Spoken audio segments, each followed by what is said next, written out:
Welcome to the Greater Than Business podcast, where it's all about creating an amazingly successful business without sacrificing your quality of life, because life should be greater than business.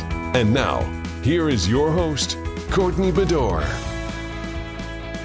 This is episode 47 of the Greater Than Business podcast, and today we are going to be talking all about planning your next launch in a day.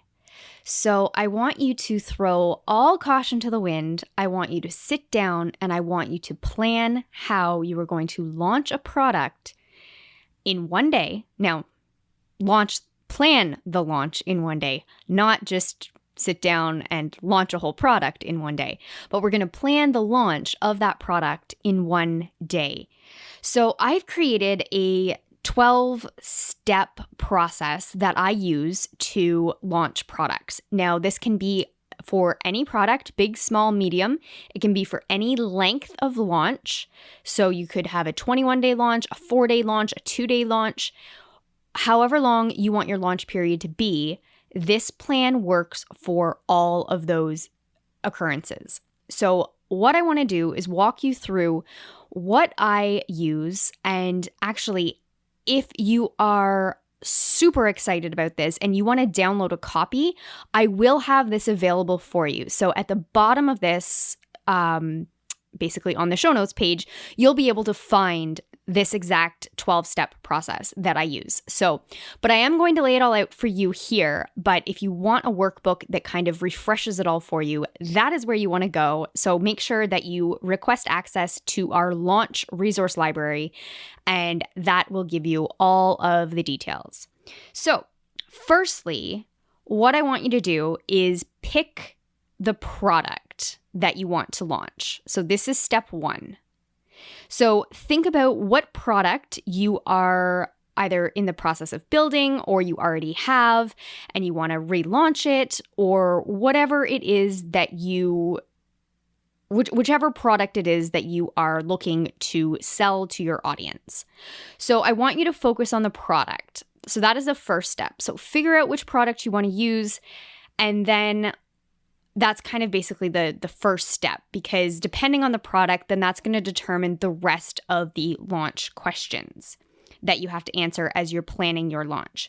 So second is, how are you going to convert your potential clients or customers into customers?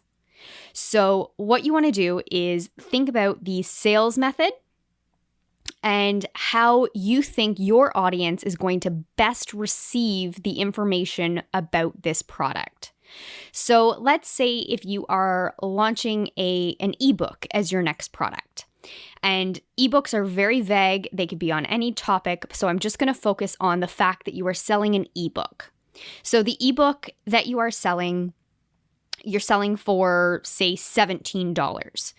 And that you might not need a huge long form sales page in order to sell that. You might just need a simple video and a short form sales letter. So those are the things that you'll want to consider. So firstly, I just want to talk to you about conversion methods for a second. So there's several different ways that you can convert someone into buying from you. There's video sales letters, commonly known as VSLs. There's written sales letters, which would be a sales page. So those can be either long form or short form, depending upon what it is you're selling and the audience that you are selling to, and also the complexity of your product. So if your product requires a lot of explanation, then you might need to use a long form written sales page. And another way is webinars. So you can actually use a webinar to get your point across very clearly and be able to then sell the product on the other side of the webinar. After you've taught them all about your product, then you can let them know that if they're willing to pay a little bit more, they can actually get fast-tracked into whatever goal that you were presenting or whatever challenge you were addressing on your webinar. So those are things that you need to consider.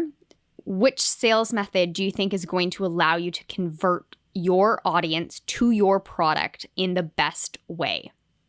So I really want you to think about what is going to be the most beneficial way of getting your point across to your potential clients or customers, whichever type of product you're selling.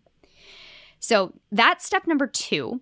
And I just want to also add there that it is totally possible to blend all of those together. So you could have a webinar that takes people to a sales page, but on that sales page, you could have long form copy plus a VSL.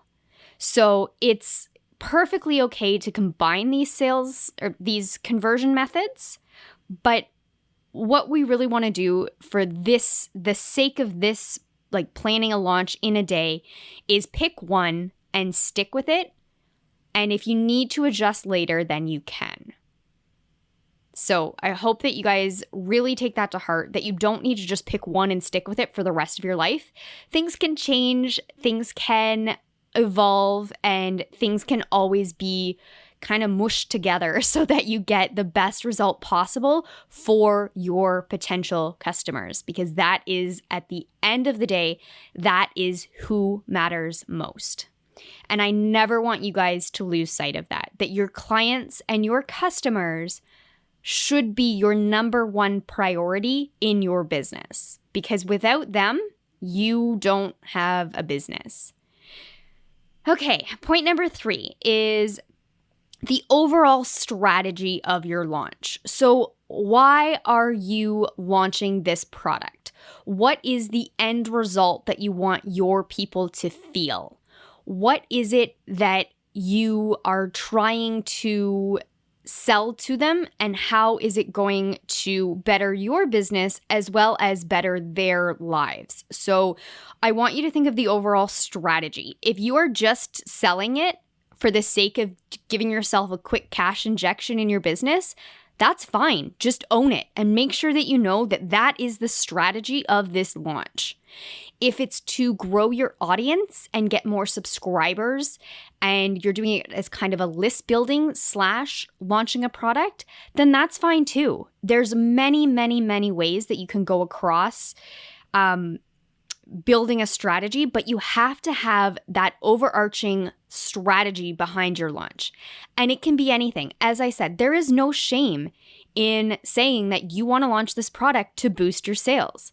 There is absolutely no shame in saying that you want to run this launch and you're prepared and you know that you might not hit the sales goals that you want, but you have a list building goal that you're trying to achieve. Because with every launch, you're definitely going to get sales, but you also are going to be building your list, because chances are you're going to bring in new people to you as you go about doing this launch. So that's something really important to consider. And I really want you to be honest with yourself and with your team on what the strategy is for your launch. I have gone into this before when planning launches with clients, and there's a point where I've asked a couple times, what is the strategy here? What are you looking to do? Because what they're telling me that they want out of the launch is not aligning with the values that they had in their company. And that is why it is 100% important to get that clear to your team and to yourself. So, what is the overall strategy for this launch? And then that way, no one is left in the dark.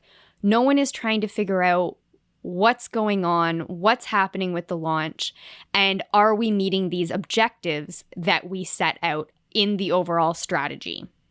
So that is a big thing. So another point that I kind of missed, this is kind of the first step actually in your launch, is you need to plan out a goal.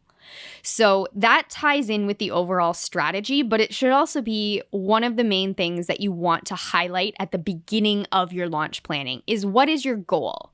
So is it a monetary goal? Is it, as I said, a list building goal? Is it just getting your name out there and exposure, which isn't really a measurable thing that you can potentially, like, you can't say, I want to be exposed to 5,000 new people. Well, you can kind of guess that you're reaching that goal as you start seeing more likes and engagement on posts and stuff like that. But some of those things you can't really measure. They're not necessarily tangible, but they are goals that you could still have for a launch.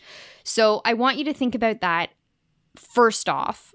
What is the goal of the launch? And then, as I said, that ties in so closely with the overall strategy of your launch as well. So the fourth thing that I want you to consider is the promotional period. Now, the promotional period and the launch period are two different things. The promotional period is basically kind of your runway into kind of hitting basically the runway that leads up to cart open is your promotional period. So you're letting people kind of know that something's coming. Your email tone might start to change towards focusing on whatever problem it is that you are going to solve. All of your social media posts can then start talking about this problem. And you're basically just kind of hinting that you have something coming that will help to solve their problem. So there's kind of at least two steps to this in most businesses. So your promotional period, you kind of have like your teaser period, where that is where you just kind of mention that you acknowledge that there's this problem. And then you just kind of say, I've got something in the works that is going to be able to help you. Stay tuned because I'm going to be announcing it on this date. So that'll give you a little bit of a runway. It's going to build some anticipation for the project or for the product. And it's going to get your audience really excited about what you have coming down the pipeline. And then obviously on that date where you say, okay, on May 31st, I am going to tell you what this product is. So then what you do is on May 31st, you send out an email and you switch your whole promotional strategy towards being a little bit more specific, but your cart is not yet open. So at this point, that is when you would start kind of directing people towards signing up for a waitlist or potentially signing up for a webinar and letting them know that they will get all of the information that they need on that next date of your launch. So let's say, using the May 31st example, let's say that May 31st, you have put out there that is the date that you're going to announce what the product is. So then you announce it on that date and then you say, but hey, I'm actually not opening the doors to this product until next week. So over the next week, I'm going to be sharing with you a whole bunch of insider secrets. And then that is how you kind of build more anticipation. But at this point, it's very specific anticipation. It's very specific teasers because you are now telling them that you have this product coming and this is where you go to sign up for it, or this is where you go to get on the wait list, or this is where you go because this is where my sales page is going to be located. Things like that, where you just kind of get your audience ready and a little bit more excited for your offer that is going to be happening soon. Now, you don't want that period to be too long because obviously people will lose interest. So you want to make sure that you have no more than a week between your teaser promotions and then your actual promotions before you open the cart. Now, typically, if you're doing a launch with a webinar, this would be the point where you would get your registrations for your webinar.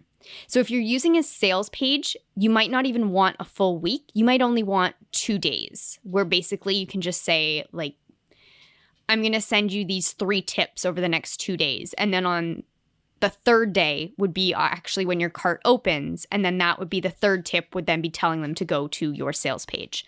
So something like that. It all depends on what product it is that you are selling and obviously what your goal is and your strategy and all of that other stuff. So it can vary depending upon what your overall launch strategy and everything is.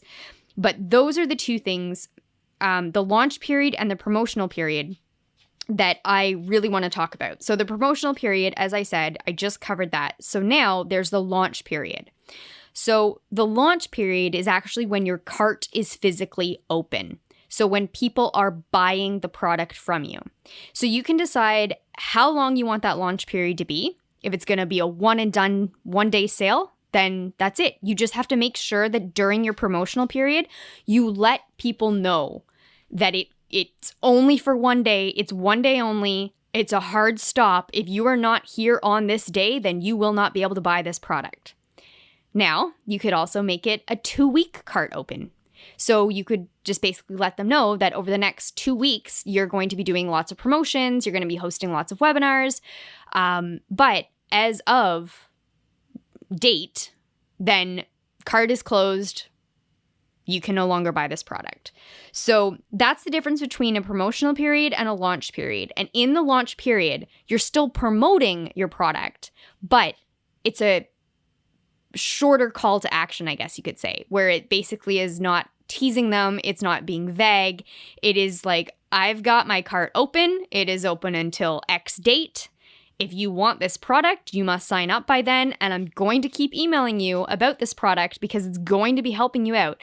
Unless, of course, you've already figured this out on your own, and then just give them the ability to opt out of your emails. Or on social media, you can just kind of let them know that like your promotional period will stop at a certain date if they're not interested.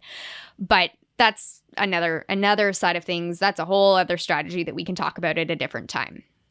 So the sixth thing that I want you to consider are bonuses with your product and deadlines. So I kind of mentioned that before, where a deadline is a deadline. If you are going to have a cart close on the 15th of the month, then that cart best be closing on the 15th of the month. This is not a time where I want you to get wishy-washy or start to doubt the deadlines that you put in place. This is where you are planning out your strict deadlines and the bonuses that you're going to offer with your product. So if you've got, sometimes I see people when they start launching, for the first week, they'll have like basically disappearing bonuses. So it encourages people to act faster. So if they're on the first launch webinar, then they're going to get access to all of the bonuses. And then with each day that someone doesn't take action and doesn't buy, they're going to lose a bonus. So you can always take them out, or you can add them in if you want to boost sales on certain days or whatever it is that you want to do. That needs to be planned out in your launch strategy. So you need to know what bonuses disappear when, what bonuses are added in when, if you're even going to have bonuses with your product. And then you need to make sure that those deadlines are firm and that you're stating those as a firm deadline, because it can get into a logistical nightmare on the back end and for your customer support team if you're not clear about those deadlines, because someone's going to see an email and go, oh, I didn't mean to not buy before midnight and I forgot. And just basically let them know that firm is firm, a deadline is a deadline. And the only way that you and your team can make sure that you follow those guidelines is by having them written out in your original launch plan. So that is super important. So the next thing is the potential customer journey. So obviously you want to make sure that your whole launch, as you're kind of looking at it and you've got a calendar out in front of you, and this is what I do whenever I plan a launch, is I get a calendar out in front of me and I actually will highlight the launch period. And then I make sure to note all the deadlines for each bonus that might be expiring. I make sure that I look at the day that the cart opens, the day that the cart closes. I look at my promotional period so that I know what are the hot dates to promote versus the dates where I'm just kind of teasing. So I lay that all out on a calendar. I make sure that it makes sense.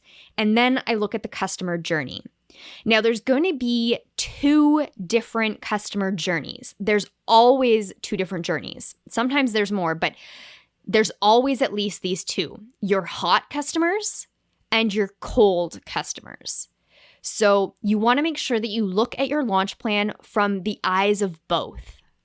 So what a hot customer is that is someone that is already on your list, someone that already follows you, someone that already knows you. Those are your hot customers. So those are the ones that you want to expose to your launch, but you also don't want to bombard them with your launch because they already know you. They already know what you're about. All they need is the information that on your new product, essentially. That is what you're selling to them. You're not selling yourself or your business. You're just selling the product. So their launch pathway has to be a little bit different than someone that is brand new. So someone that is brand new would be considered your cold customer. Those are going to be people that come in through a targeted Facebook ad that then join your list, but they haven't heard of you before. So in those emails, for anyone that is cold or new to your list or a new follower of yours, you want to make sure that you have a way within your CRM to distinguish those people so that you can make sure that they get a couple more emails filtered in that explain a little bit more so of who you are, what it is that you do, why you've created this product, how it's going to help them, and why they're in the right place right now with you and your business. So that is really important. But you also don't want to hit your hot leads with those emails because they're going to read them and go, yeah, duh, I've met you. I know you. I don't need to hear your background story for the umpteenth time. I just want to buy your product. So you have to make sure that there's a way that you can segment your lists within your CRM to make sure that you're targeting people correctly on their journey. And I want you to look really carefully at this. So you can't just send your whole list, the entire launch sequence. Like that would be great. And trust me, I've seen people do it where they just time and time again will rinse and repeat the same launch formula over and over and over again to the exact same audience. And they can't figure out why it's not being as successful as it was that first time they launched. Well, it's not going to be that successful because you're not sending the right messages to the people that have been on your list for a while. Those people have already seen this launch. They know what you're about and they're not interested in that product if you're relaunching a similar product again.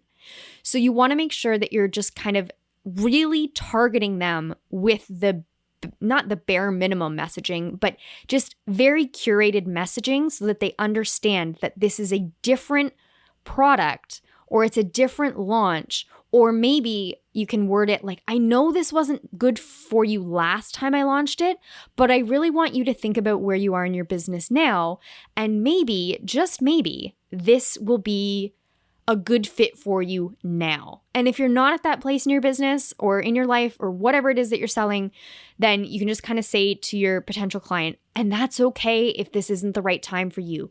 But I would be doing a disservice to you as a member on my list to not let you know that I'm selling this again.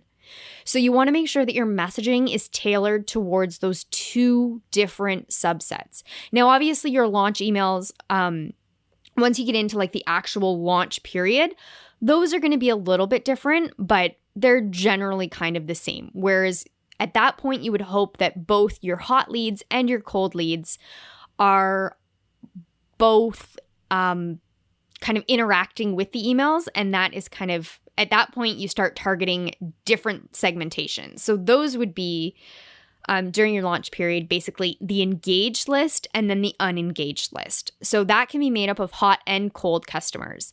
But what you want to really do is focus on those engaged people, the ones that have attended your webinar, the ones that have been opening and clicking on your emails. Those are the ones that are going to be the hot buyers at this point.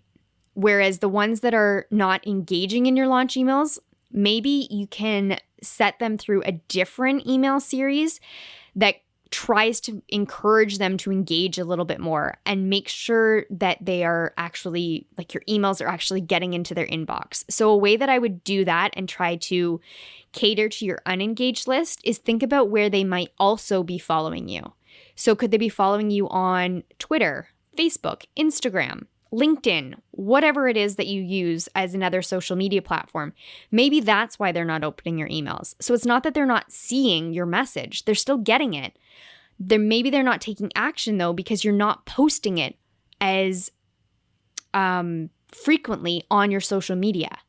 Make sure that you have very clear links. Make sure that the product that you're selling during this launch is very, very crystal clear on the homepage of your website. Things like that, where these people may appear to be unengaged, but they're not actually unengaged. What they are is just engaging with you on other platforms, and therefore they don't need to open your emails because they already know what the email is about.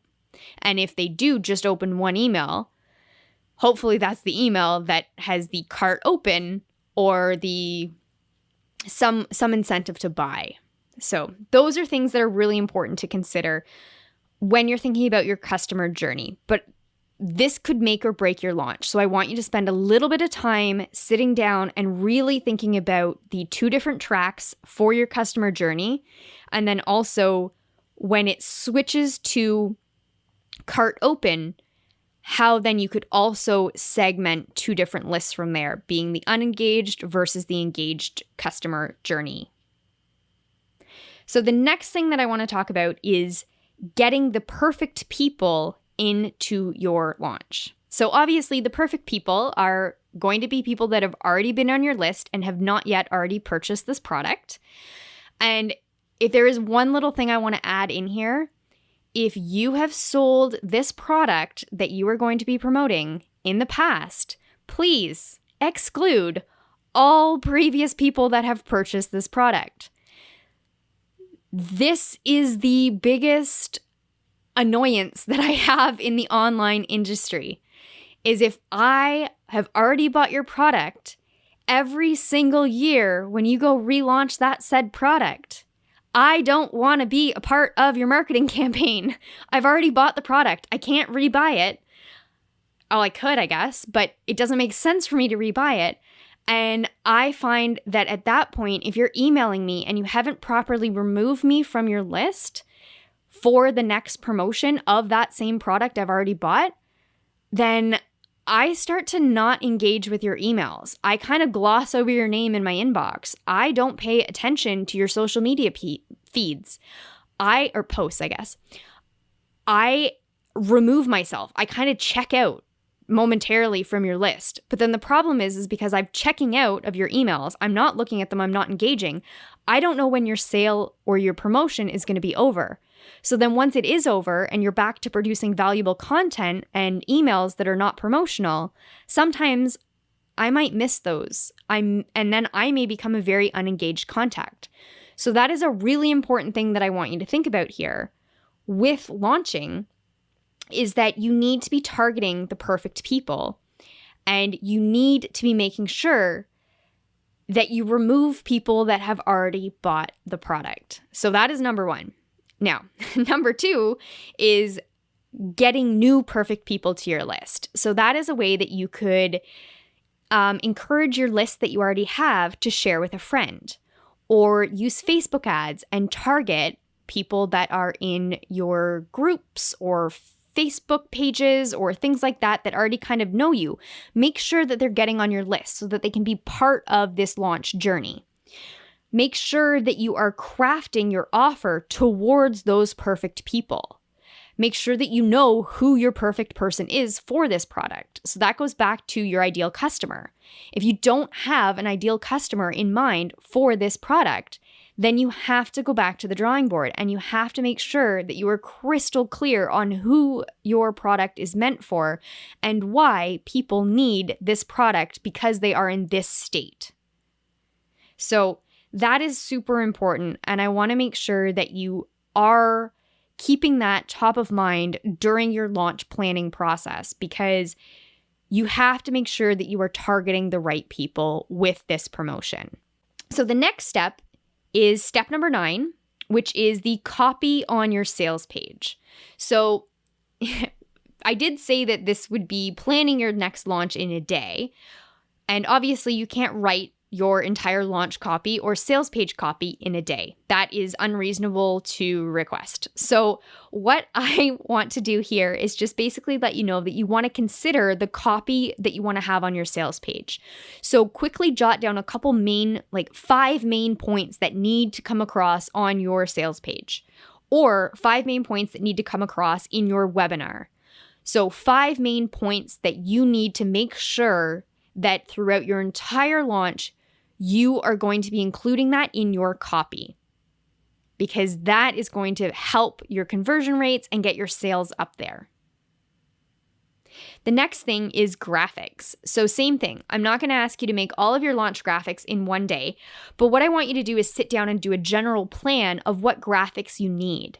So obviously, if it's a new product, you're going to need graphics, pictures of the product that you're selling. You're going to need, if it's a digital product, then you're going to need to make sure that you have pictures of it so that you can put it on your website, so that you can put it in the emails, so that you can basically get it out there and make sure that you know how many graphics you need. So this is a very vague thing, but I want you to consider all the places in your launch where you'll need a graphic. And I want you to just write down what graphics are required so that you can get your team on that ASAP so that they can start producing those graphics that in the way that you need them so that they are done and ready by the time you need them. So I'm not talking about making the graphics. I'm talking about planning for what graphics you need. So header images, testimonial pictures, the front cover of your product or whatever it may be. Basically those type of things. And then after that, you can then get to the email scripts. So that is step number 11. So once again, as I said, I don't want you to make the entire email script written out right now. What I want you to do is think about the amount of emails that you want to send, when you're going to send them, and what type of email they're going to be. And then I want you to go back to step 7, which is the customer journey. And I want you to make sure that, does this email work for both subsets of customers? And if it doesn't, then you have to put, okay, then I'm going to have an email 1A and an email 1B. 1B is going to my hot leads. 1A is going to go to my cold leads. So you have to plan that out as well. And trust me, if you sit down with a huge calendar in front of you and a whole bunch of sticky notes, you will get this done so much faster because you can move things around. It's a really fun process to go through, and I highly recommend it if you are looking to plan your next launch. Like, just sit down, give yourself a day, and give yourself a massive amount of space and get fun with it. Post-it notes, sticky notes, whatever, those are the best things to use. And then the bigger the calendar you can get, the better. For me, I just plan this all out on a giant whiteboard so that I know I can just easily move things around. I've got dates. I can move dates around. I can wipe off something if it doesn't make sense. So that is how I would recommend planning a launch. But you need to get very, very clear on the emails that you need to write, because once you get your launch plan, you have to get to writing. And you really want to make sure that you have a 3,000-foot look at everything that you need for your launch so that you're not missing anything in the process. So if you just take this one day and you plan out this whole thing, then you can start delegating, assigning things to people that you need. And obviously, once you've got that plan in place, then everything becomes so much clearer. So sit down, plan your next launch, and trust me, you will thank me later. So the last step is, it's not really a part of your launch, but it's something that I want you to consider. And that is where and how you're going to record all of your launch data. So I include this in my planning process because I want to make sure that the data that I'm collecting for myself and for my business can be used to evaluate the success or the failure of the launch. So the data points that I would want to, basically at this point, you want to look at the data points that you need to collect to make sure that, number one, you hit your goal. And then number two, you're following the initial strategy that you set out. So if my goal is to make $75,000 on a launch, well, then obviously I'm going to be tracking some pretty clear metrics where I will want to know how many people I need to sell to and at what price point. And then I need to know, okay, so if I need to sell 75 products for $1,000 each, then I need to at least have, say, 750 people on my webinar if I can get that number of a conversion rate. et cetera, et cetera. So things like that, those are the data points that you want to make sure that you are crystal clear that these are going to be your determining factors throughout your launch. And you have to start looking at these on day one. So you have to put some sort of a spreadsheet together that will allow you to put all of these data points in one place so that you can actually look and see them quickly at a glance. So that is everything that I wanted to talk about. I'll quickly go over this list again. This episode has gotten a little bit long. It's longer than usual, but the reason why is because this is such a good topic, and I really wanted to get this out here for you guys because I know a lot of people right now are getting into new businesses. They're trying to figure out how to launch when they're at home. A lot of you don't even know what launching means, and that's cool. That's totally fine. The only way you're going to learn online business is by diving in head first. And trust me, there's a million of us out there that have already done this, and we are doing it successfully, and we are here to help you. So if you require any additional help, please shoot me an email. As I've said 1,000 times before, it's flow@flowautomationinc.com, and I will help you as best as I can to get your business and your product off the ground and out there to the public. Okay, I'm just going to quickly go over these steps again. So the first thing that I kind of missed was the goal. So make sure that you know the goal for your launch. Number 2 is the product that you are launching. Number 3 is your sales method. Number 4 is the overall strategy. Number 5 is the launch period. And the promotional period. So promotional period comes first, and then your launch period comes second. Then number 6 is the bonuses and deadlines. Number 7 is the potential customer journey. So that is the hot versus cold. Number 8 is getting the perfect people into your launch. Number 9 is what you will need copy for. So your sales page copy, your webinar copy, all that other fun stuff. Number 10 is all of the graphics that you're going to need. Number 11 is all of the emails that you're going to send and making sure that they all make sense and they all go in a good order and they all lead and follow your potential customer journey. And then number 12 is a place to record all of the data and metric points that you will want to follow throughout your launch. So that's everything.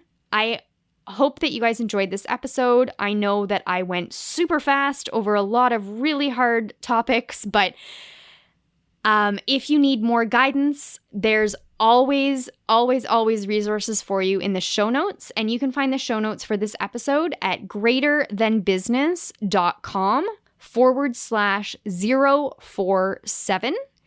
And there will also be a link for you to download this workbook by accessing our launch resource library. So I hope that you guys are having a fantastic week. I hope that you are out there building bigger businesses, and I can't wait to talk to you again next week. Thanks for listening to the Greater Than Business podcast at www.greaterthanbusiness.com.